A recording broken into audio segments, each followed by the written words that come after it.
Hello, my name is Mack Allred. I'm a retiring certified public accountant, and I had a few thoughts on what happens when we meet our final reward. In the old days, when a person became ill and it was certain or reasonably certain at that time that they were going to pass away, they were rushed to a hospital, put in a room, given 24-hour a day nursing care, maybe hooked up to IVs and ventilators and all sorts of things. And at some point in time, if they were correct in their original diagnosis, the person would die anyway. In the meantime, the cost of this kind of care can become prohibitive. And sometimes people fool us and live a lot longer than we thought they were going to. And this certainly puts a little pressure on the healthcare system when their diagnoses are incorrect. But at any rate, yeah, that was in the old days. Medicare has entered the picture, and with regular Medicare or managed care, now there's a third player called hospice. Hospice, in effect, is a healthcare system totally outside of the regular system, and you are admitted to hospice when the certainty of your death within a reasonable period of time can be anticipated.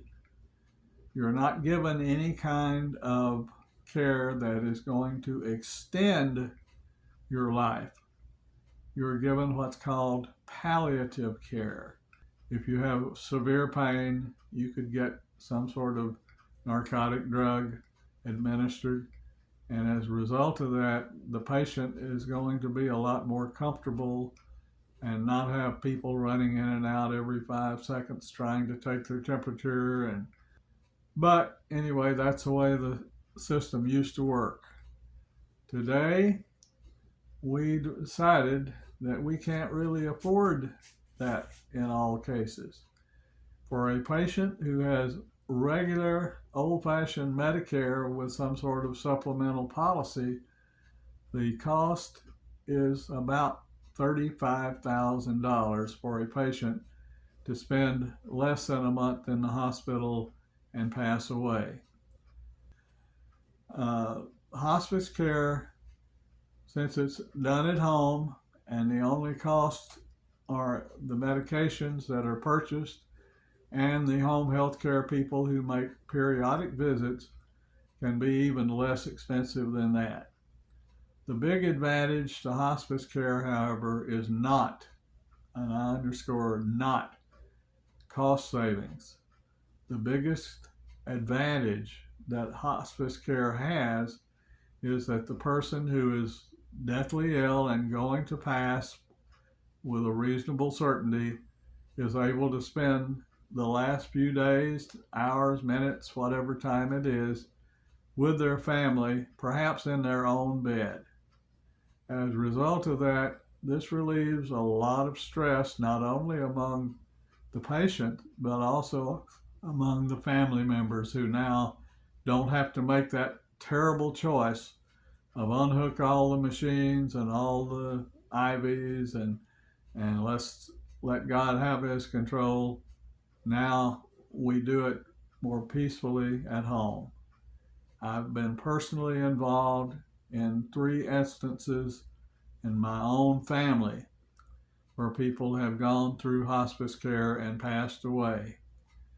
It is absolutely tormenting to watch someone who is passing away, who is dying, and you know they're dying and you know they can't help it. And you try to make sure that they're kept as comfortable as possible, that they can have visitors, people come in and see them, family members, old friends, whatever it takes. But at some point in time, when the time comes, they will quietly pass away.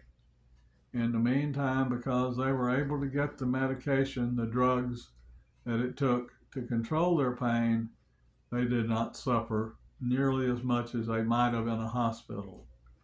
So there can be some real advantages for the hospice situation. There is no doubt that we're all living longer and that we may live way beyond what we anticipated or ever dreamed of.